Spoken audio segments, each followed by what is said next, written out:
Hey, what's going on guys? Arekkz here, and today got a couple of cool things that I want to share with you. The very first thing is we're going to be taking a look at another meaty gaming machine. This time it's a desktop PC that I'm borrowing from the guys over at AORUS. We're going to be taking a look at what's inside, talking tech specs, benchmarks, taking a look at some games that I've been playing recently, and just in general putting this machine through its paces to kind of see what it can do. But on top of that, since we are fast approaching Christmas and it's the season of giving, we're also going to give you a chance to win an AMD GPU, the 5700 XT. So if you guys want to be in with a chance to win that, so you can put that into your machine ahead of some of the cool games coming out next year, then stick around till later on in the video and I'll give you guys details on how you can enter that. And obviously we'll send that out in the new year. So while it is a Christmas giveaway, it's not going to arrive in time for Christmas, but regardless, it's a giveaway, and in the new year you can get yourself, or have a chance to win yourself, a spicy new GPU. But of course, before I get started, I do want to take a moment to very kindly thank AORUS for very kindly sponsoring this video. They also loaned me the PC. It is unfortunately not mine to keep. I do need to send it back along with this nice monitor, but regardless, that is what we're doing today. So let's talk about this PC. First up, externally, we've got this nice, sleek, black Fanatec Enthoo Envolve X case, and I've got to say, I like the design. Now, I am personally one of those people that likes outlandish cases normally. I mean, the more that my PC looks like a Gundam, the better. But that being said, I do also appreciate the minimal, sleek aesthetic going on here. We've got glass panels either side, allowing for easy viewing inside, as well as a secret compartment at the front, housing your easy access front USB ports, audio I/O, and even a USB-C cable, which is quite handy for that faster data transfer.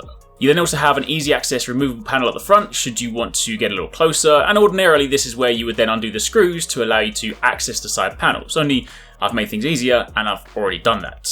So if we then open up the side and take a look at what we have, there's a few key parts I really want to highlight.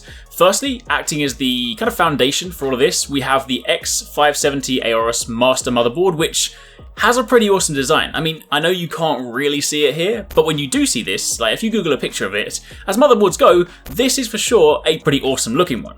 But more importantly, it has a ton of connectivity options, including NVMe slots. It's one of the best in class VRM for overclocking, and it supports Gen 4 SSDs with 3rd gen RYZEN for those insane read-write speeds, so if you're putting together a Ryzen machine, which this one is, then you're going to get the best out of your Ryzen 3rd gen CPU. Speaking of which, the CPU in this build is the AMD Ryzen 3900X. This is the flagship CPU from AMD with 12 cores, 24 threads, which makes it really great for rendering and encoding. I mean, I know we are talking gaming here, but if I flip it for a moment to the other thing I spend a huge amount of time doing, which is video editing, then the Ryzen CPU also happens to be incredibly good for that too. But of course, thanks to the 4.6 GHz boost, it's also a meaty option for gaming. On top of that, we have a 5700 XT graphics card, which is also a really great value GPU. It lends itself incredibly well to gaming at 1440p. I put it through its paces on a few games, running some tests on some other resolutions too, but overall, this is a really solid offering. But we'll speak more about this shortly. And then to round it out, we also have a Gen 4 1TB SSD, which is one of the fastest drives out there, allowing for read speeds of up to 5 GB per second, write speeds of up to 4 GB per second, which means load times and boot times are going to be incredibly fast. We've also got 16 GB of RAM, so overall it is just a really nice AMD machine that is both good for gaming and editing. I also had a chance to test out the games using the AORUS FI27Q 1440Hz gaming monitor, which is, again, great for 1440p. It's a really nice IPS panel, and again, goes nicely with the 5700 XT. Sadly, this I am also only borrowing, which is kind of a shame because it's a kind of a nice monitor. But anyway, that aside, let's talk benchmarks. I tested out a few different games on here, namely games that I myself have been playing or testing recently, Monster Hunter World, Red Dead Redemption 2, and of course Borderlands 3. Two of those, Monster Hunter and Borderlands, I play all the time. Admittedly, most of my Monster Hunter time is on PS4, but with Iceborne around the corner on PC, then it's pretty handy to kind of see what's available, see what our options are. As mentioned, this setup is really built around 1440p gaming. That's like the sweet spot, and for those of you guys that game at 1440p, you'll know that this is a really good resolution to enjoy your games at. However, out of curiosity, I did also run some other benchmarks, one a little bit higher at 4K, and one more standard at 1080p. For Red Dead Redemption 2, playing as intended at 1440p, then the benchmark resulted in an average frame rate of 60 FPS, which is really nice since this game can be a bit of a challenge to run at times. Meanwhile, if we boost that up to 4K, then it does drop predictably to around 50 FPS average, and naturally if you go to the other end of the spectrum, down to 1080p, then you get a very comfortable 60 FPS average as well. All those tests, to be clear, were run using the ultra settings, the kind of typical ultra profile that you can select from the options menu.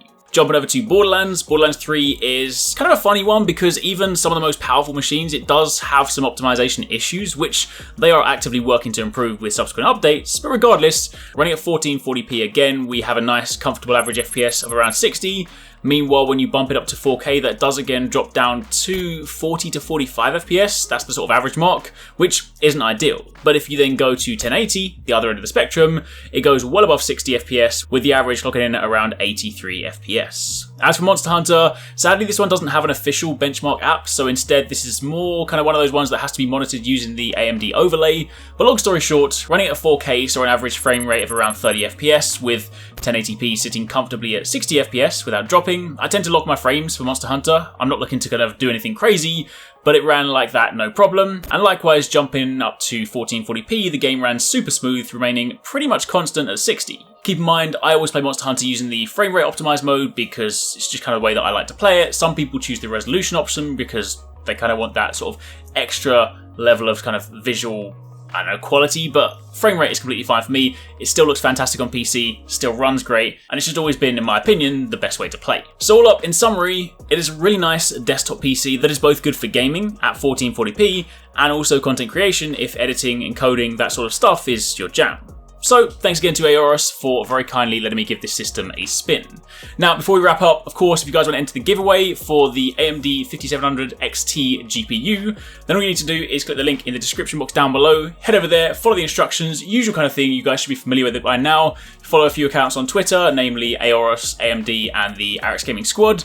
And of course, we will then announce the winner in the new year. Of course, we are going to be wrapping up for Christmas, so we're kicking this giveaway off now. It'll run for a few weeks, and then once we return in January, we will announce the winner. Keep your eyes peeled on my Twitter. That's normally where I announce them. I'll also pin a comment on this video once the winner's been announced, so, you know, you can see all the dates. Once you click on the link, it gives you all the information, tells you when the giveaway wraps up, all that good stuff. So enter that for your chance to win. And of course, hopefully, one of you guys in the new year will be able to snag that in time for some of the spicy games, because there's a lot of good games coming out next year, so it's always going to be handy to get some upgrades for your machine. Anyway, that's it for the time being. Again, massive shout out to AORUS for very kindly loaning me this machine and the monitor to check these things out. Hopefully you guys enjoyed the video, and of course be sure to keep it locked. We've got plenty more stuff coming your way very soon.